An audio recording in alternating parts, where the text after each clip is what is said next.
السلام علیکم جی، آج کی نئی ویڈیو کے ساتھ آپ کی خدمت میں حاضر ہوں۔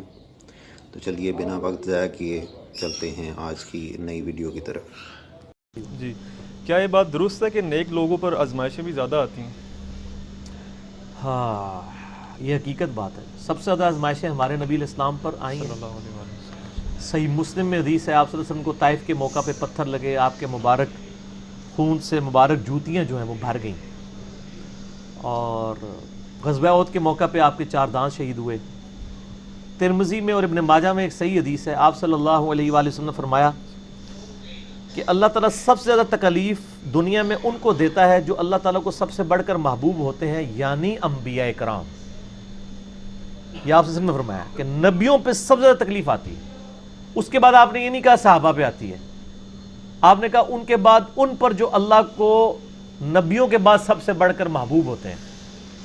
اب کئی صحابہ ہیں، انہوں نے پوری زندگی لگژریس لائف گزاری ہے، کئی نے تکلیف اٹھائی ہیں، اور آج بھی کئی لوگ ایسے ہیں جو لگژریس لائف گزار رہے ہیں، کئی تکلیف اٹھا رہے ہیں۔ یہ اب اللہ کو پتہ ہے کہ کس نے کس قسم کی تکلیف اٹھانی ہے۔ پھر وہ چاہے صحابی ہے، چاہے قیامت تک آخری کوئی مسلمان آنے والا ہے، وہ اللہ نے اب ڈیفائن کرنا ہے کہ کس کو کتنے لیول کے اس کے ایمان کے اعتبار سے آزمایا جائے گا۔ سورہ العنکبوت کا آغاز اس سے ہوتا ہے کہ لوگ اس بات پہ چھوڑ دیے جائیں گے کہ وہ کہیں کہ ہم ایمان لے کے اور ان کی آزمائش نہیں ہوگی، تم سے پہلے لوگوں کو بھی ہم نے آزمایا اور تمہیں بھی ضرور آزمائیں گے۔ پھر سورہ بقرہ میں بھی ہے وَلَنَبْلُوَنَّكُمْ بِشَيْءٍ مِّنَ الْخَوْفِ وَالْجُوعِ وَنَقْصٍ مِّنَ الْأَمْوَالِ وَالْأَنفُسِ وَالثَّمَرَاتِ، ضرور آزمائیں گے، خوف سے، بھوک سے، جان اور مال میں نقصان سے، پھر دیکھیں گے کون صبر کرنے والا ہے۔ ان اللہ مع الصابرین۔ تو آزمائش تو آنی ہے۔ تو ترمذی ابن ماجہ کی حدیث ہے، اس کے بعد ان پہ آتے ہیں آزمائش جو ان کے بعد اللہ کو سب سے بڑھ کر محبوب ہوتے ہیں، اور بندہ زمین پر اسی طریقے سے آزمائش جھیلتا رہتا ہے، حتیٰ کہ اللہ تعالیٰ اسے پاک و صاف کر کے اپنے پاس بلا لیتا ہے۔ آزمائش انسان کے گناہوں کے جھڑنے کا بھی سبب بن جاتا ہے، اور جن کے گناہ نہیں ہوتے ان کے لیے فضیلت کا سبب بن جاتا ہے۔ بخاری مسلم میں حدیث ہے، کسی مسلمان کو کوئی دکھ، درد، اندیشہ بھی پہنچتا ہے، ذہنی ٹینشن بھی، ٹینجیبل نہیں، نان ٹینجیبل چیز، حتیٰ کہ اس کے پاؤں میں کانٹا بھی چوب جائے، اس کے بدلے بھی اللہ اس کے گناہوں کو معاف کر دیتا ہے، اس کے درجات بلند ہوتے ہیں۔ تو تکلیفیں تو آتی ہیں، اور نبیوں پہ بھی آئیں، ان کے ماننے والوں پہ بھی آئیں، تکلیف کے بغیر تو اللہ نے چھوڑنا نہیں ہے۔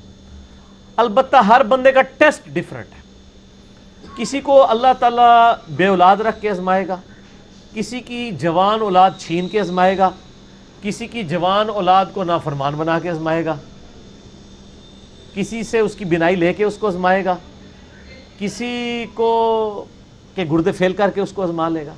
ہر بندے پہ آزمائش ڈیفرنٹ ہے، اور یہ یاد رکھیں یہ جتنی آزمائشیں ہیں نا، یہ اللہ تعالیٰ نے پہلے لوح محفوظ پہ لکھی ہوئی ہیں۔ قرآن پاک میں ایک آیت ایسی ہے جو اس ٹروتھ کو ریویل کرتی ہے، اس کے بغیر تو آپ کڑ کڑ کے مر جائیں گے کہ میرے پہ یہ تکلیفیں کیوں آئیں۔ جب آپ کو یہ آیت پتہ چلے گی نا، پھر آپ کہیں گے یا اللہ جس حال میں تو رکھے، تو نے آزمانا تو ہے۔ اور یہ جو طارق جمیل صاحب اور یہ باقی جو وائزین کر رہے ہیں نا، جی آپ اللہ کے راستے پہ آ جائیں تو انشاءاللہ تعالیٰ ساری پریشانیاں دور ہو جائیں گی۔ ان کو تھوڑا اپنے آپ کو ریوائز کرنا چاہیے، اس طریقے سے پریشانیاں دور نہیں ہوں گی، پریشانیاں جھیلنی آسان ہو جائیں گی۔ اگر اللہ کے راستے پہ آنے سے پریشانیاں دور نہیں ہوتی تو نبی علیہ السلام کی دور ہوتی نا۔ بخاری مسلم میں حدیث ہے، وفات تک اما عائشہ کہتی ہیں کہ 3 مہینے ہمارے گھر میں چولہا نہیں جلتا تھا، 2 کالی چیزوں پہ، کھجور اور پانی پہ گزارا ہوتا تھا، اور وہ بھی تھوک کے حساب سے نہیں، 1 کھجور اور پانی کا پیالہ صبح، میٹھا پانی 8-10 کلومیٹر سے بھر کے لانا پڑتا تھا، اور 1 شام کو، یہ ٹوٹل خوراک تھی۔ اور بعد میں صحابہ کرام کو بھی دیکھ لیں، رومن اور پرشین امپائر بھی فتح ہو گئی ہیں تو انہوں نے اپنی زہد کی زندگی گزاری۔ تو یہ کہانیاں نہ کرایا کریں لوگوں کو، لوگ پھر مایوس ہوتے ہیں، لوگ کہتے ہیں نہیں ہم دین کے راستے پہ آئے ہیں، تکلیفیں اور بڑھ گئی ہیں۔ یہ پھر وہ لوگ اس طرح نہیں ہوتا۔ ہاں اس لیے کہا کہ پھر دنیا حسنہ مانگو اور آخرت میں حسنہ مانگو۔ حسنہ کا کیا مطلب ہے کہ رزق کی فراوانی ہو جائے گی؟ نہیں، جس حال میں آپ خوش ہو جائیں گے۔ جو صحیح مسلم میں حدیث ہے، ہمیشہ اپنے سے نچلے والے کو دیکھو، یوں تمہیں قناعت نصیب ہوگی، اللہ کی نعمتوں پہ شکر کرو گے۔ دنیا میں کوئی شخص کہہ سکتا ہے کہ میرے سے نیچے تو ہی کوئی نہیں ہے؟ سر ہر مسلمان اربوں لوگوں سے اوپر ہے۔ دنیا میں اس وقت بھی 4 ارب لوگ ہیں جن کے دل میں کلمہ نہیں ہے، تو مسلمان اس سے اوپر تو ہے نا۔ پھر اور نعمتیں گننے شروع کریں۔ سر پی سی ہوٹل کا مالک جو ہے وہ مرچ نہیں کھا سکتا، اور میں چنا چاٹ بھی کھا لیتا ہوں، تو میں اسے بہتر ہوں۔ ایک فیکٹر میں نے کنسیڈر کیا ہے نا۔ اس کے بعد دولت ہے تو کیا کرے گا؟ ڈالر کھائے گا۔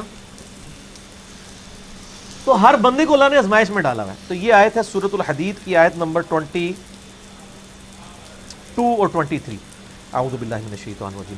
ما اصاب من مصیبت فی الارض، کوئی بھی مصیبت جو زمین میں آتی ہے، ولا فی انفسکم، یا وہ تمہاری جان میں آتی ہے، الا فی کتاب من قبل ان نبرأها، وہ ہم نے لوح محفوظ پہ پہلے ہی لکھ لیا ہے کہ اس کو بھیجیں ہم. زمین پہ ارتھ کوئک آتے ہیں، یعنی زلزلے آتے ہیں، سیلاب آتے ہیں، قحط سالی آتی ہے، وبائی مرض پھیلتا ہے، یا تمہاری جان میں کسی کے گردے فیل ہوتے ہیں، کسی کو ہیپاٹائٹس ہو جاتا ہے، کسی کو کینسر ہو جاتا ہے. اللہ تعالیٰ ماتا ہے یہ ساری تکلیفیں میں نے پہلے ہی لکھی ہیں لوح محفوظ پہ کہ اربوں انسانوں میں سے کس بندے کو کون سی تکلیف دینی ہے. اللہ اکبر. ذالک ان ذالک علی اللہ یسیر، اور بے شک یہ اللہ کے لیے بڑا آسان ہے. تمہارے لیے مشکل ہے کہ اتنا ڈیٹا کیسے مینج کیا ہوا ہے، اللہ کے لیے آسان ہے. کس لیے؟ لکی لا تأسوا علی ما فاتکم، یہ اس لیے میں نے کیا تاکہ تم کف افسوس نہ ملو جو تم سے چھن جائے. کیا کہو؟ انا للہ و انا الیہ راجعون، ہم بھی اللہ کی طرف سے ہم نے لے کے بس چلے جانا ہے. مسلم شریف میں حدیث ہے نا، جو تکلیف کے وقت یہ دعا پڑھ لے، انا للہ و انا الیہ راجعون اللہم اجرنی فی مصیبتی و اخلف لی خیرا منہا، تو اللہ تعالیٰ اس کو بہتر نعم البدل عطا کر دیتا ہے. میرا یوٹیوب پہ ایک کلپ ہے، غم کی خبر کو خوشی میں بدلنے کی دعا، اس میں نے ڈیٹیل سے اس کے اوپر بات کی، آج میں ڈیٹیل میں نہیں جاؤں گا. اللہ تعالیٰ ماتا یہ میں نے اس لیے لوح محفوظ پہ والا لکھا ہے تاکہ تمہیں افسوس نہ ہو جو تم سے جاتا رہا، ولا تفرحوا بما آتاکم، اور تم شیخی نہ بگاڑو اس پہ جو تمہیں مل جائے. واللہ لا يحب كل مختال فخور، اللہ تعالیٰ ہر شیخی خورا جو ہے، شیخی بگاڑنے والا، اللہ تعالیٰ اس کو پسند نہیں کرتا. تو اسلام تو کہتا ہے جی خوشی ہے تب گاڈ اورینٹڈ ہو، غم ہے تب گاڈ اورینٹڈ ہو. ٹھیک ہو گیا؟